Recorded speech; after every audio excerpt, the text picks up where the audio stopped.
tarde, quarto ano. Hoje nós vamos iniciar a nossa próxima aula de História, dando sequência ao que nós já tínhamos começado na aula passada. Hoje eu vou falar sobre o Brasil africano. Você aprendeu que existe um grande número de etnias na África, né? Trata-se de um continente com pessoas, culturas e paisagem muito variada. Agora, nesse módulo, nós vamos ver os povos que habitam o continente africano entre os séculos XV e XVI, o mesmo período que coincide com o avanço das navegações portuguesas. Então, o que estava acontecendo na África enquanto estava acontecendo as navegações portuguesas? Esse continente aí, que tem o mesmo desenho do Brasil, é o continente africano. Lembrando que nós ficamos à esquerda desse continente aí.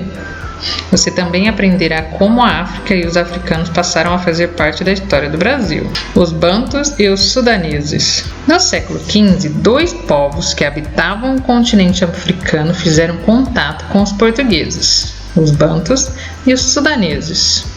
Observe a área ocupada por esses povos no mapa a seguir. Então, olha aqui o mapa mundi. A África está nessa cor mais forte e nós estamos aqui um pouco mais baixo, depois do Oceano Atlântico. Olha a África aqui. A parte roxa são povos sudaneses e a parte verde o povo dos bantus. Vamos ver quem eram os bantus. Os bantus é um conjunto de povos que falam a mesma língua e têm a mesma etnia. Eles se dividem em dois subgrupos: o Angola, congoleses e moçambiques. Eles se espalham pelo continente africano em diversos movimentos de migração. O que seria isso? Passagem de um lugar para o outro. Eles ficam mudando o tempo todo. Quando chegam, então eles faziam essas mudanças de região em região, e quando eles encontravam um lugar com boas condições para sobreviver, eles fixavam moradia ali. Geralmente eles eram influenciados pela população que já estava ali ou influenciavam de alguma forma. Muitos povos dessa etnia organizaram importantes reinos que se destacaram pelas técnicas de metalúrgica e pelo comércio de ouro e marfim. Vamos ver aí o Reino do Congo. Entre os anos de 300 e 100 a.C., um dos grupos de imigrantes, os bantus, chegou à região do rio Congo.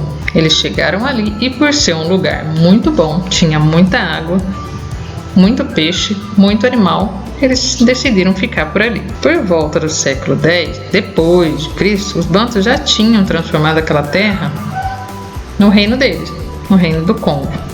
Quando chegou o século XV, o período do descobrimento dos portugueses na América, o rei do Congo já dominava vários outros reinos africanos, que é o que mostra aqui no mapa. Estes habitantes, eles eram muito bons no que eles faziam, e eles faziam ferramenta e outros instrumentos de ferro e cobre.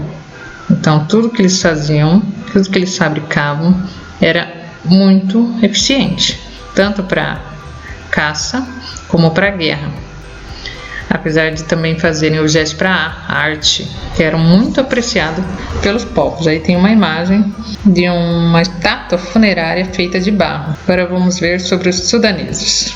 No passado, entre o deserto do Saara e a região das florestas africanas, havia uma região chamada Sudão, que em árabe significa negro. Por isso que quem morava e mora nesse lugar são conhecidos como sudaneses. Eles eram divididos em 4 grupos: os Iorubás, os Gegés, Fanti-Achantis e os guineanos sudaneses, que se subdividiam em Fula, Mandigas, Alças e Tapas. Aí entre os séculos 11 e 13, esses grupos fundaram diferentes reinos. O mais diferente de todos eles eram os guineanos sudaneses, pois eles recebiam muita influência árabe na língua falada, na escrita e principalmente na região adotada, o islamismo, que é uma religião fundada pelo profeta árabe Maomé, lá por volta de 1570, que é o Deus do Alá, que eles falam. uma doutrina que tem um livro sagrado chamado Corão. Existe um reino chamado Reino de Gana que foi fundado pelos sudaneses. Graças à exploração de ouro e de prata, seus habitantes desenvolveram várias técnicas de mineração. Esse povo era tão rico que seu rei era chamado de Senhor do Ouro. Com o tempo, Gana começou a dominar um conjunto de reinos, cada qual era comandado e administrado por um rei e seus auxiliares diretos. Esses ficavam responsáveis pela proteção da população, pela construção e riqueza, pela organização dos trabalhos agrícolas e pelas cobranças de impostos.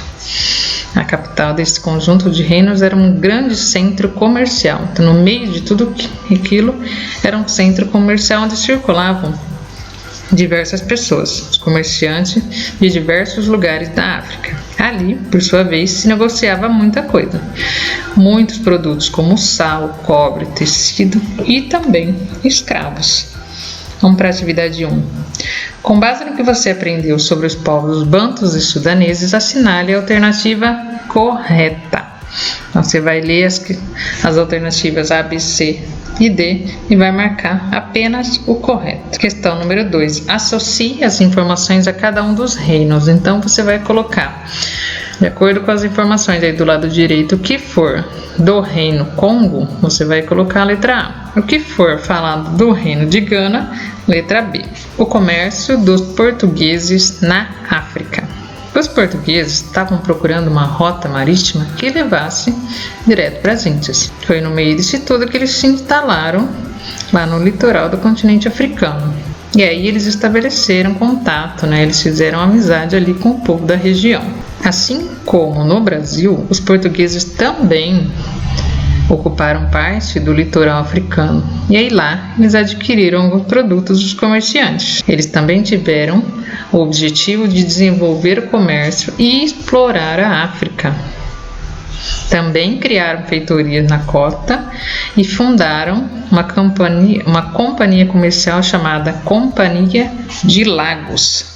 Lá eles também construíram fortes para proteger e facilitar a atividade comercial. Guiné foi um forte, Arguin foi outro, Gana. Então eles fizeram vários lugares de fortaleza para se protegerem e realizarem as atividades comerciais. Olha aqui uma imagem, a gravura do forte de São Jorge da Mina, lá no século XVII.